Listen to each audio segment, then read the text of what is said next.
जे हवाले सां छा चवणु चाहियो? जी हाँ, इवेंट तमामु ख़ुशी जहिड़ी ॻाल्हि आहे त असां पंहिंजे असांजो नौजवान जेको नसुल आहे जेको हाणे MA जेके पास करे था पास आउट करे निकिरनि पिया ई उन्हनि जो फाइनल वर्क आहे जंहिंजी अॼु हिते एग्ज़िबिशन थी ऐं आर्ट खे प्रमोट करण जी ज़रूरत आहे असांजे समाज में जिते अदम तशद्दुद ऐं पंहिंजो जा रवैया असांखे ऐं अणसहप जेका सोसाइटीअ में वधी आहे ऐं उनखे डिस्करेज करण जो इहो तरीक़ो आहे असीं पंहिंजो काउंटर कल्चरल नैरेटिव खणी अचूं ऐं उहो आर्ट खां सवाइ मुमकिन कोन्हे सकाफ़त खां सवाइ मुमकिन कोन्हे ऐं हीअ असांजो सोसाइटी जो ही उहो सॉफ्ट फेस आहे असांजो ही उहो पहलू आहे जेको दुनिया जे साम्हूं अचणु घुरिजे ऐं आउं मुबारकबाद ॾियां थो VC साहिब खे ऐं मंगी साहिबु खिलजी साहिबु जेका बि टीम आहे हिते फाइन आर्ट्स डिपार्टमेंट जी त उन्हनि पंहिंजे ॿारनि खे पंहिंजी औलाद वांगुरु संभालियो आहे ऐं उन्हनि खे इहो प्रमोट कयो आहे त उहे इन क़िस्म जो क्रिएटिव कमु कनि ऐं ईअं असांजूं यूनिवर्सिटियूं सभा जूं माऊं थी वञनि त उनजो औलाद जेको आहे उहो कॾहिं बि दरबदर न थींदो ऐं ॾुथड़ पवंदो आहे उहो पंहिंजी ज़िंदगीअ में नालो कढंदो। सर हीअ जेको आर्ट जो कमु पियो थिए ज़ाहिर हिन जी मार्केटिंग आहे जेका ॿार करोड़े रुपया ख़र्च करे या लखे रुपया ख़र्च करे मार्केट में ईंदा उन्हनि जी वैल्यू लाइ तव्हां गवर्नमेंट ऑफ सिंध जी कहिड़ियूं फैसिलिटी ॾियनि हिननि जे इंडस्ट्रीज़ एरिया में या मार्केटिंग में? ॾिसो कंदी आहे गवर्नमेंट जो कमु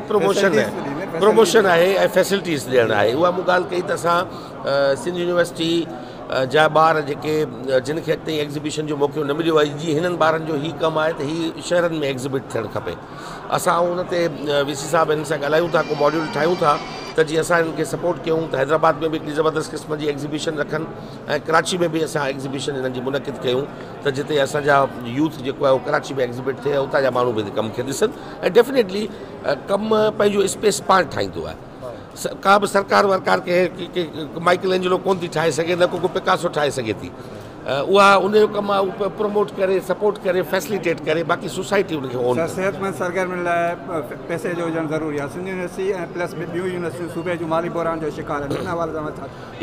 आप क्या कहेंगे? मैं इस बात पे ये बिल्कुल बात कहता हूँ कि मुझे अंदाज़ा है कि यूनिवर्सिटीज़ बहुत इस वक्त माली बहरान का शिकार है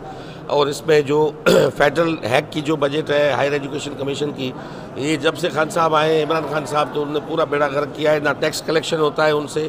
और ना कुछ हमारा सूबा खुद इस वक्त भी 200 अरब से ज़्यादा हम डेफिसिट में जा रहे हैं ना डेवलपमेंट का कोई काम हो सका है। अब देखिए काम ये डिस्ट्रीब्यूशन होती है फेडरल गवर्नमेंट से कोई ये समझ के बैठा है कि सिंध गवर्नमेंट पैसे नहीं देती NFC के तहत जितना भी टैक्स कलेक्शन होता है वो करके हम फेडरल गवर्नमेंट को देते हैं डिविजिबल पूल से वापस आते हैं वापस पैसे नहीं आते हमसे लेके जाते हैं वो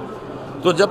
मैं समझता हूँ कि ये जिम्मेदारी बनती है फेडरल गवर्नमेंट की। मैंने हायर एजुकेशन कमीशन के चेयरमैन के साथ मैं एजुकेशन मिनिस्टर था मैंने उस वक्त भी उनके साथ मीटिंग की थी कि आपने जो तय किया हुआ है पैसा जो देना है वो आप दें हम कहाँ से देंगे हम वो पैसे उसमें से देंगे जो पैसा वापस आप हमें देंगे हमारे टैक्स का पैसा सूबे को तब हम यूनिवर्सिटीज़ के लिए सिंध गवर्नमेंट अपनी बजट मुख्तस करेगी।